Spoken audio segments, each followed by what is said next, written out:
श्री कृष्ण कहते हैं कि केवल ज्ञान ही एक ऐसा तत्व है जो कहीं भी, किसी भी अवस्था में, किसी भी काल में मनुष्य का साथ नहीं छोड़ता है। धरती पर जिस प्रकार मौसम में बदलाव आता है, उसी प्रकार जीवन में भी सुख दुख आता रहता है। युद्ध हो या जीवन, सफलता केवल 3 ही शब्दों से प्राप्त होती है: धर्म, धैर्य और साहस।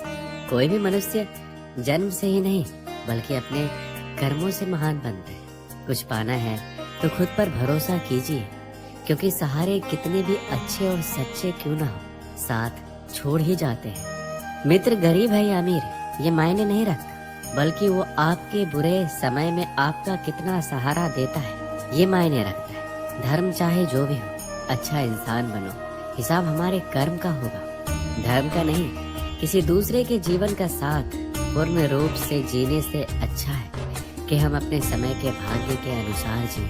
खुशी के लिए काम करोगे तो खुशी नहीं मिलेगी, लेकिन खुश होकर काम करोगे तो खुशी अवश्य मिलेगी। जब आप दूसरों के लिए अच्छा चाहते हैं तो वही चीजें आपके जीवन में वापस आती है। यही प्रकृति का नियम है। आपका मूल्य इस तरह नहीं होता कि आप क्या हैं, ये इससे तय होता है कि आप खुद को क्या बनाने की क्षमता रखते हैं। हंसता हुआ मन और हंसता हुआ चेहरा, यही सच्ची संपत्ति है। मनुष्य हमेशा अपने भाग्य को कोसता है, ये जानते हुए कि भाग्य से ऊंचा उसका कर्म है और कर्म करना उसके हाथों में है। कमियां भले हजारों हो तुम में, लेकिन खुद पर विश्वास रखो कि तुम सबसे बेहतर करने का हुनर रखते हो। जितना इंतजार वो आपसे करवा रहा है, समय आने पर वो इतना देगा कि संभाल नहीं पाओगे। कोई आपका साथ ना दे तो निराश मत होना, क्योंकि परमात्मा से बढ़कर हमारा कोई नहीं होता। उसी आज़ादी पर निर्भर होती है, और आज़ादी इस बात पर निर्भर होती है कि आप कितने साहसी हैं। विश्वास के बगैर इस दुनिया में कोई भी रिश्ता ज़्यादा देर तक नहीं रह सकता। यदि किसी भूल के कारण कल का दिन दुख में हो, उसे याद करके आज का दिन व्यर्थ ना करें। जो लक्ष्य हो गया वही सफल हो। ये मत भूलिए कि जो शरीर और मस्तिष्क ईश्वर ने विश्व में सबसे सफल व्यक्ति को दिया, वही आपको भी दिया। आपको उसका उपयोग कैसे करना है, ये आपको इंसान धोखा खाने और दुख मिलने के बाद भी गलत रास्तों पर नहीं चलता। ईमानदारी से अपना कार्य करना, ऐसे जुबान पर पूरी लगन और परिश्रम के साथ करें। ऐसे में उस कार्य के पूर्ण होने की संभावना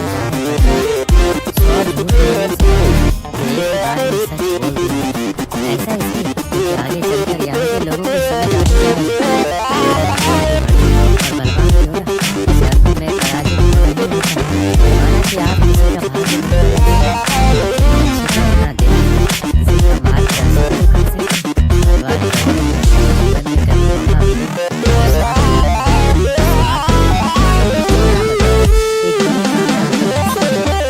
किसी का अंदर छोटे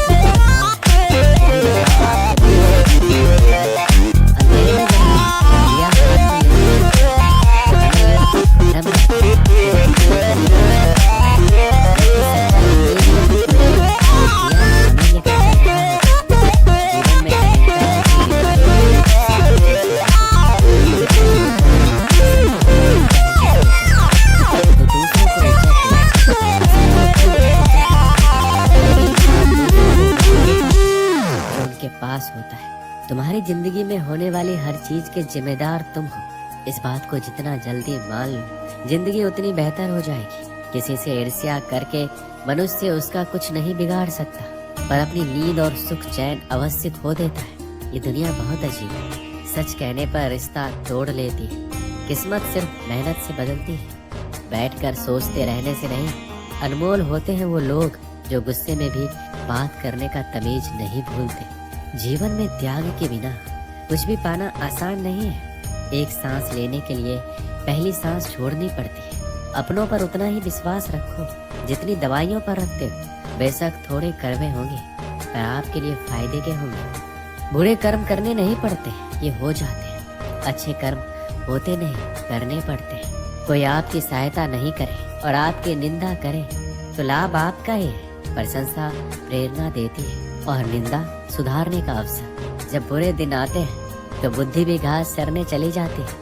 इंसान चाह कर भी सही निर्णय नहीं ले पाता। इसलिए तो कहा जाता है इंसान बुरा नहीं होता, सिर्फ उसका समय बुरा होता है। सरल व्यक्ति के साथ किया गया छल आपकी बर्बादी के सारे द्वार खोल देता है। चाहे आप कितने भी बड़े शतरंज के खिलाड़ी क्यों न हो, समय कभी भी रुकता नहीं। आज यदि बुरा चल रहा है तो कल अवश्य ही अच्छा आएगा। आप केवल निस्वार्थ भाव से काम कीजिए और वही आपके हाथ में। परेशानी आए तो ईमानदार रहे, धन आए तो सरल रहे, अधिकार मिलने पर विनम्र रहे और क्रोध आने पर शांत रहे। यही जीवन का प्रबंध कहलाता है। आपका व्यवहार या आपकी पहचान है, वरना एक नाम के तो हजारों इंसान हैं। अच्छा कर्म करने के बावजूद भी लोग केवल आपकी बुराइयों को ही याद रखेंगे। इसलिए लोग क्या कहते हैं इस पर ध्यान मत दो, अपने कार्य करते रहो।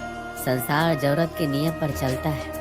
सर्दियों में जिस तरह सूरज का इंतजार रहता है, उसी सूरज का गर्मियों में तिरस्कार भी होता है। जब आप धन कमाते हैं तो घर में चीजें आती हैं, लेकिन धन के साथ किसी की दुआ कमाते हैं तो घर में चीजें, खुशियां और सेहत आती है। सफलता खुशी की चाबी नहीं है, खुशी सफलता की चाबी है। आप जो कर रहे हैं उससे अगर आप प्यार करते हैं तो आप जरूर सफल होंगे। दूसरों का भला करने वाले मनुष्य को हमेशा कष्ट का सामना करना पड़ता है, क्योंकि हमेशा फल देने वाले वृक्ष को पत्थरों की मार सहनी पड़ती है।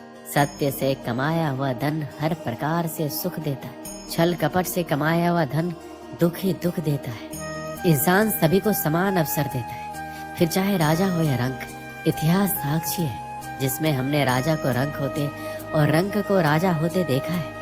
कभी भी सुबह के समय नकारात्मक विचारों को अपने मन में न आने दें, क्योंकि इससे आपका पूरा दिन खराब जा सकता है। रात्रि में सोने से पहले मोबाइल को एक और रख दें और ईश्वर का ध्यान करें। इससे आपको नींद भी अच्छी आएगी और सुबह भी शानदार होगी। एक समय की बात है, एक शेरनी ने जंगल में एक बच्चे को जन्म दिया और जन्म देती ही वह उसी जगह पर मर गई।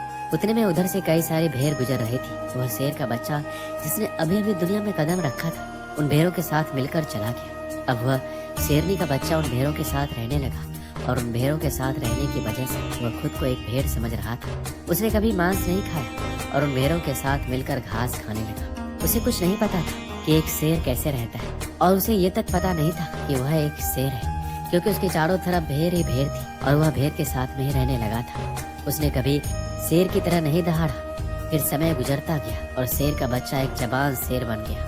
वह भेड़ों के झुंड में बिल्कुल अलग ही दिख रहा था, लेकिन भेड़ों के साथ रहकर भेड़ों की आदत हो गई। एक दिन एक बूढ़े शेर ने उन भेड़ों के झुंड पर हमला किया। तब उस बूढ़े शेर ने भेड़ों के झुंड में उस जवान शेर को भी देखा तो हैरान हो गया। उसे अपनी आंखों पर विश्वास नहीं हो रहा था। उसने देखा कि एक जवान शेर भेड़ों के साथ घूम रहा है। उसने पहले कभी ऐसा नहीं देखा था। वह भूल गया कि वह भेड़ों को पकड़ने आया था। उसने सोचा वह शेर से बात करेगा और पूछेगा ये सब क्या हो रहा है। उस बूढ़े शेर ने भेड़ के झुंड पर हमला किया और उस शेर को पकड़ने के लिए भेड़ों ने जैसे उस बूढ़े शेर को देखा, सब अपनी जान बचाकर भागने लगे और उन भेड़ों के साथ वह शेर भी अपनी जान बचाकर भागने लगा। तब बूढ़े शेर ने उस जवान शेर को पकड़कर कहा, अरे बेवकूफ, तू मुझे देखकर भाग रहा है। जवान शेर ने रोते हुए कहा, मुझे छोड़ दो, मैं एक साधारण सा भेड़ हूँ, मुझे जाने दो। उस बूढ़े शेर को देखकर वह भेड़ की तरह कांप रहा था। बूढ़ा शेर यह सुनकर हैरान हो गया। वह समझ गया कि यहाँ क्या हो रहा है। बूढ़ा शेर उस जवान शेर को एक नदी के पास लेकर गया, लेकिन बूढ़े शेर ने एक नदी की तरफ धकेलते हुए कहा कि अपने चेहरे को इस नदी में देखो और फिर मेरे चेहरे को देखो। जैसे ही उसने अपना चेहरा नदी में देखा तो हैरान हो गया। उसने देखा कि वह एक भेड़ की तरह नहीं बल्कि एक शेर की तरह दिखता है। वह असलियत समझ गया। वह एक भेड़ नहीं बल्कि एक शेर है। वह एक सेकंड के अंदर ही शेर की तरह दहाड़ा। उसकी दहाड़ को सुनकर पूरा जंगल कांप गया। उसने अपने आप को पहचान लिया, अपनी क्षमता को पहचान लिया। तभी उसने अपने आप में एक ऐसी एनर्जी महसूस की जो उसने आज से पहले कभी नहीं की थी। फिर उसने सोचा कि एक भेड़ की तरह जीना असलियत नहीं थी, वह सिर्फ उनकी मानसिकता थी, बल्कि असलियत कुछ और ही था। इस कहानी से हमें क्या सीख मिलती है कि अपने अंदर से उस कमजोरी को निकालो जो आपके अंदर झूठ बोलकर बैठा है। आप भी एक शेर की तरह हो जो भेड़ों के बीच फंस चुके हो। आपके आसपास जितने भी लोग हैं वह आपको यही एहसास कराते हैं कि आप अपनी लाइफ में कुछ नहीं कर सकते, क्योंकि कहीं ना कहीं आप भी उनके साथ रहकर उनकी तरह बनने की कोशिश करते हो। इसलिए उनसे बाहर निकलकर अपनी क्षमता को पहचानो। दोस्तों इस वीडियो में बस इतना ही। मिलते हैं अगले वीडियो में, अपना ख्याल रखिएगा। जय श्री कृष्ण।